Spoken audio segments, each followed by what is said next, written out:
अब आइए हम सुनते हैं जोशी जी की दूसरी रचना बगुलों के पंख। बगुलों के पंख। नभ में पाती बंधे बगुलों के पंख, चुराए लिए जाती वे मेरी आंखें। कजरारे बादलों की छाई नभ छाया, तैरती सांझ की सतेज श्वेत काया। हौले हौले जाती मुझे बांध निज माया से, उसे कोई तनिक रोक रखो, वह तो चुराए लिए जाती मेरी आंखें। नभ में पाती बंधी बगुलों की पाँखें, नभ में पाती बंधी बगुलों की पाँखें। बगुलों के पंख प्रकृति की संध्या वेला का चित्रांकन है। बगुलों के पंख में कवि ने संध्या काल में आकाश में उड़ने वाले बगुलों के नयनाभिराम दृश्य का, मनमोहक दृश्य का वर्णन किया है। आकाश में संध्या काल के समय असंख्य बगुले अपने पंख फैलाकर एक कतार में पंक्तिबद्ध उड़ रहे हैं। यह दृश्य देखकर मैं सम्मोहित हो गया हूँ। कवि कहता है, मैं सम्मोहन में आ गया हूँ, जैसे किसी ने मेरी आंखें चुरा ली हों।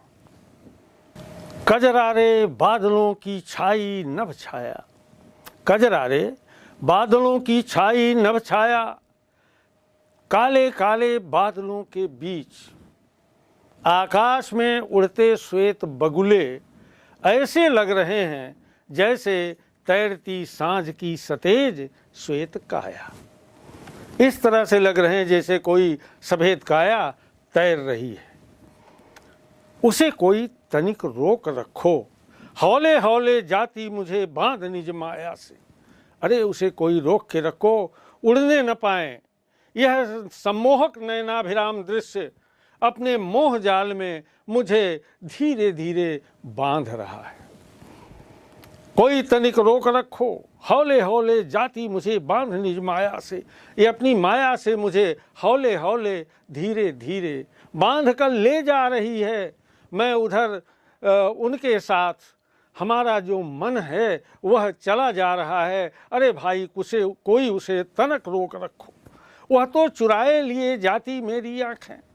यहाँ पर मुहावरे को लेकर के कवि ने बड़ा सार्थक प्रयोग किया है। वह तो चुराए लिए जाती मेरी आंखें। आंखें चुराना बहुत सशक्त मुहावरा है। नभ में पाती बंधी बगुलों की पाँखें, कोई इस दृश्य को रोक लो। ये आकाश में उड़ती पाँखें किसकी? बगुलों की, मेरी नज़रों को चुराकर ले जा रही हैं। इसमें हौले हौले में पुनरुक्ति प्रकाश अलंकार और बिंब योजना बहुत सार्थक बन पड़ी है। आंखें चुराना मुहावरे का सार्थक प्रयोग है। बगुलों के पंख एक सुंदर प्रकृति परक कविता है।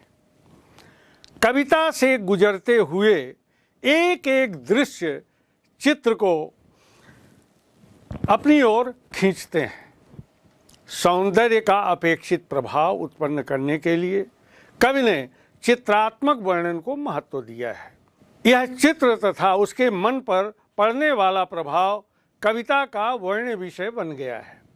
वस्तुगत तथा आत्मगत प्रवृत्तियों के संयोग से पाठक को सौंदर्य के स्वाभाविक संसार में प्रवेश दिलाते हैं। कवि काले बादलों के नीचे से पंक्ति बनाकर उड़ते बगुलों को देखता रह जाता है।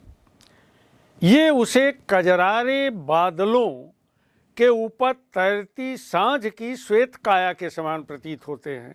यह दृश्य इतना मोहक है कि कवि इसमें अटक सा जाता है। कवि इसे माया कहता है। इस दृश्य में कवि प्रकृति सौंदर्य से बिधने की चरम स्थिति को व्यक्त करता है। ऐसा प्रकृति के इस दृश्य को कवि के मन पर पड़ने वाला मोहक प्रभाव के कारण हुआ है। इसमें चित्रात्मकता का सुंदर निर्वाह हुआ है।